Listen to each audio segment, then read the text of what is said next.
Chapter 19. That evening the two angels came to the entrance of the city of Sodom, and Lot was sitting there as they arrived. When he saw them, he stood up to meet them. Then he welcomed them and bowed low to the ground.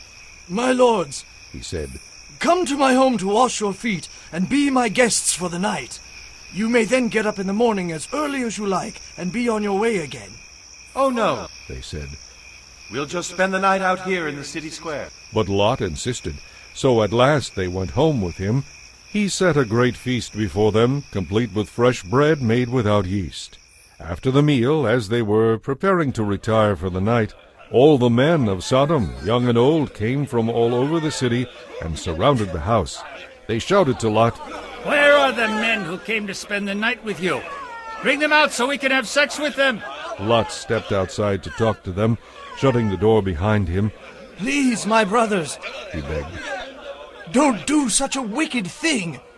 Look, I have 2 virgin daughters. Do with them as you wish, but leave these men alone, for they are under my protection." Stand back! Who do you think you are? We let you settle among us, and now you are trying to tell us what to do? We'll treat you far worse than those other men. And they lunged at Lot and began breaking down the door. But the 2 angels reached out and pulled Lot in and bolted the door. Then they blinded the men of Sodom, so they couldn't find the doorway. "Do you have any other relatives here in the city?" the angels asked. "Get them out of this place, sons-in-law, sons, daughters, or anyone else, for we will destroy the city completely. The stench of the place has reached the Lord, and he has sent us to destroy it." So Lot rushed out to tell his daughters' fiancés. "Quick, get out of this city. The Lord is going to destroy it." But the young men thought he was only joking. At dawn the next morning, the angels became insistent. "Hurry," they said to Lot. "Take your wife and your 2 daughters who are here. Get out of here right now, or you will be caught in the destruction of the city." When Lot still hesitated, the angel seized his hand and the hands of his wife and 2 daughters and rushed them to safety outside the city, for the Lord was merciful. "Run for your lives," the angels warned. "Do not stop anywhere in the valley, and don't look back. Escape to the mountains, or you will die." "Oh no, my lords, please," Lot begged. "You have been so kind to me and saved my life, and you have granted me such mercy. But I cannot go to the mountains. Disaster would catch up to me there, and I would soon die. See, there is a small village nearby. Please let me go there instead. Don't you see how small it is? Then my life will be saved."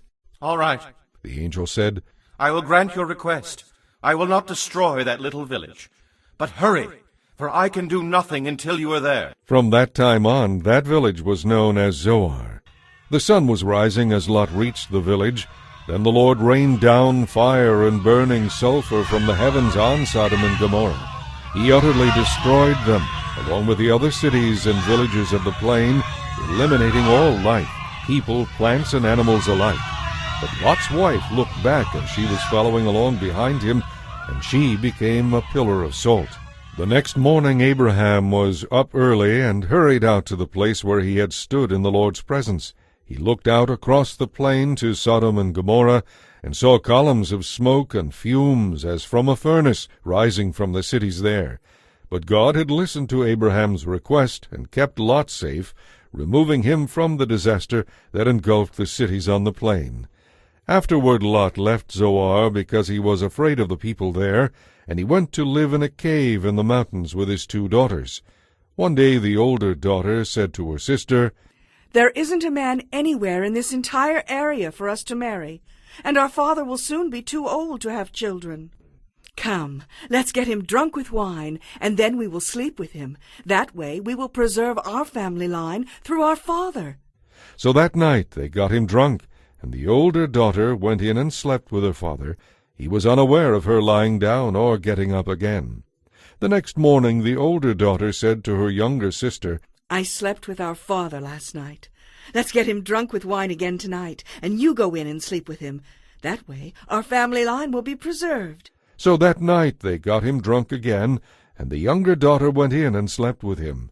As before, he was unaware of her lying down or getting up again. So both of Lot's daughters became pregnant by their father. When the older daughter gave birth to a son, she named him Moab.